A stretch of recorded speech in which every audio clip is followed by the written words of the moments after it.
In this video, we're going to talk a little bit about the client portal, also known as the client project. We're going to go through a discussion on what does it look like. We're going to talk about how to set it up in a simple 3 easy steps.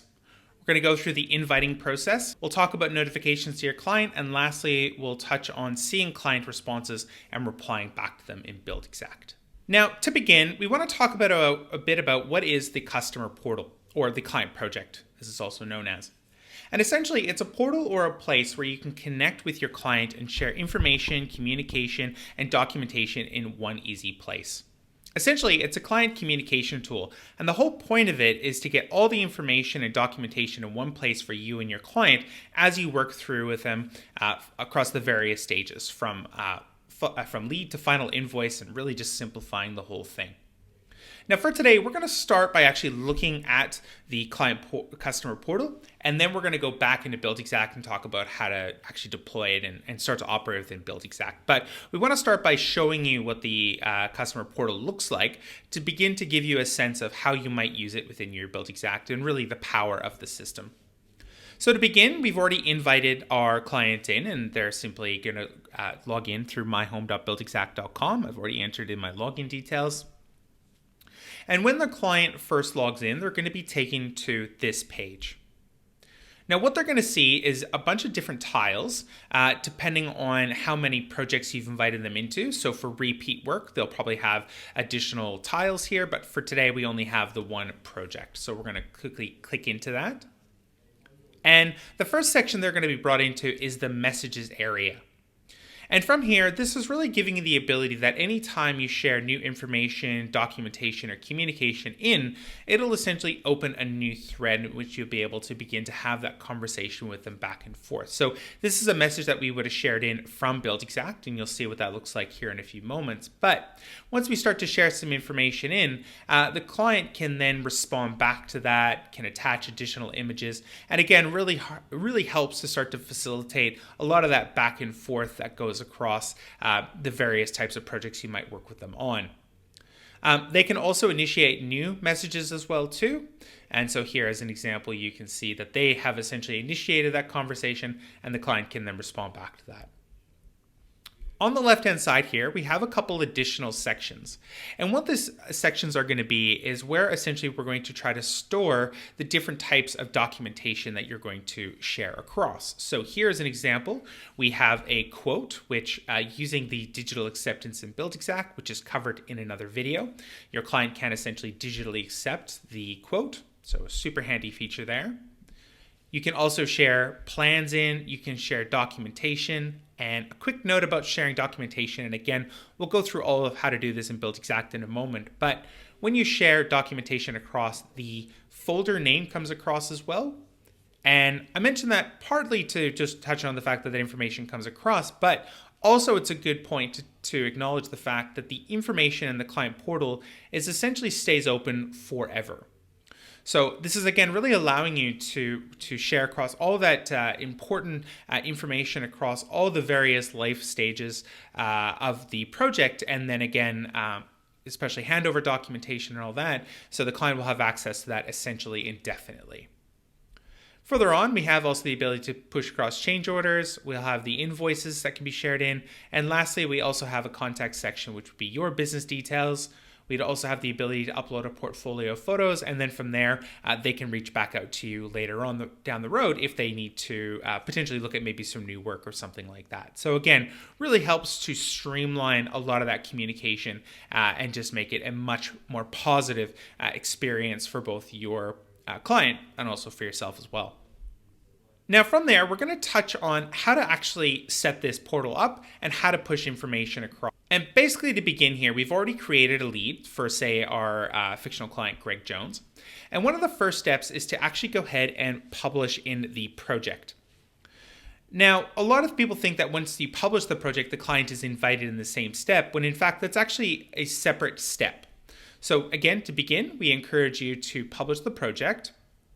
And when you do that, you're going to see there's going to be a message that will appear. This will allow you to edit this message, which your client will see when they first log into the portal.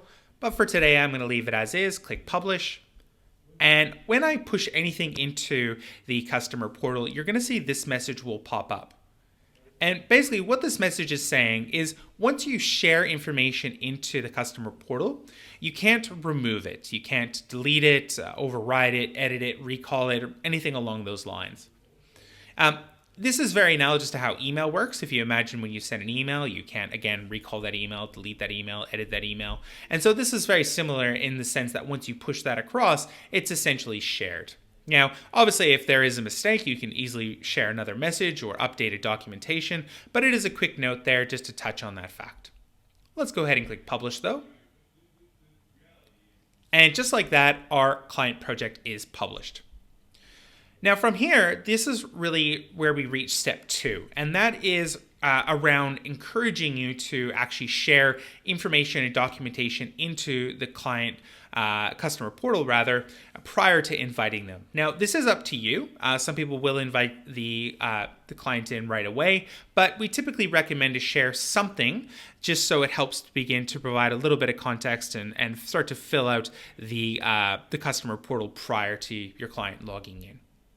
So to actually upload and start to share some information into the system, what we're going to do is I'm going to upload some info into this Documents widget, which I'm going to do by simply clicking and dragging a photo from my bottom screen to my top screen. When I do that, Buildxact will pick up the name of the file. And from here, we're now just going to give the folder a new name. We're going to call it Kitchen. Again, this is what I mentioned earlier, that the client will see this when you push this document across, so just something to keep in mind as you begin to create these folders. But for today, let's go ahead and click Upload. And what that's done is it's now uploaded it into Buildxact, but that doesn't mean it's pushed across into the client project. That is a separate step, which I'm going to initiate by clicking it again and simply clicking Share. And before I click that share button, again, I really want to highlight the fact that just because you upload information into this documents area, which is, by the way, not just in the lead, but all across Buildxact, that doesn't automatically push it across to the client project. So we want to give you that space there to be able to choose which information you get pushed across. So information you upload into the documents widget doesn't always have to be for the purpose of sharing it into the customer portal, the client portal. It can just be for sharing it on your own, but quite often, you'll want to then share that information across as well. So we're going to do so by clicking Share. This is, again, going to share this document into that project. Again, we see these different areas, which allows you to, again, curate where that information should go. And in this case, I'm going to put in the Documents section.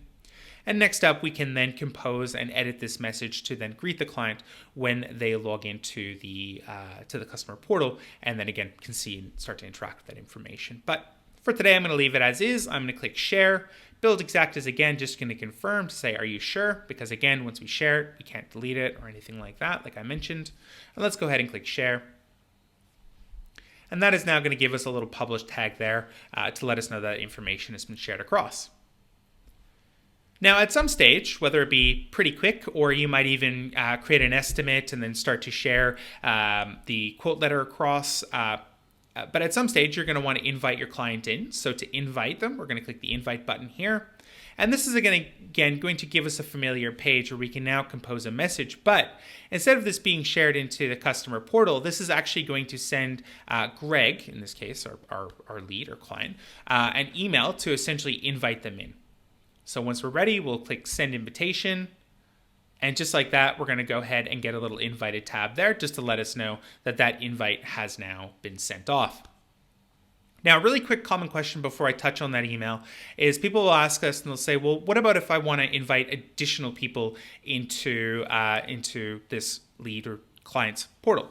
And that's absolutely possible. All you need to do is go to Greg Jones's contact details and add additional individuals here. So this could be other family members, it could be architect, interior designers, it could be really any number of people, but let's just say that maybe there's Mrs. Jones.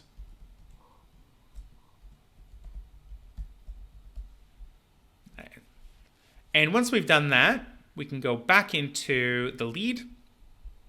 And we'll see here that we now have the ability to then send those other additional individuals the invite as we so choose. So again, just a quick point there I want to highlight. Definitely very handy, again, in terms of collaboration and just streamlining a lot of that documentation and communication. Now, once that invite is sent out, it's going to look essentially something along the lines of this. So it's going to greet them and basically give them that ability to click the Get Started Now, where that'll then take them to the myhome.buildxact.com, where they'll be prompted to enter in a password, create a password, and then from there they'll be logging into the to the customer portal, exactly as we talked about at the start of the video today. Next up, we want to talk a little bit about the communications side of it. So a really common question we get from our Buildxact users is asking how often and how will my client then receive notifications once I share information in. And so back into the customer portal here, what the client can do is actually choose how often they receive those notifications. So they have the ability to receive them once an hour, twice daily, or once a day. So if once you start to share stuff across, Buildxact will then check these update notification select requirements, and then it will then send them an email to let your client know that, again, there is some information in the portal, then it'll prompt them to log in and then access that information accordingly. And the last thing we're going to talk a little bit about today is the ongoing client responses and replying back and forth to them. And so in Buildxact, there's basically two different ways that once your client responds back to you, you'll be able to see that information. So again, here we're back into Greg Jones as an example. We can click on this communications tab. And this will then basically give you all the different list of threads in which are open in the customer portal. So then you can see them, you can see the status, you can jump back into that if the client has responded back to, and then again send them a message back or whatever else in terms of that back and forth you may need to go through with them. And you can also achieve the same thing in the communications section under the conversations. So you'll be able to see all that information accordingly in here.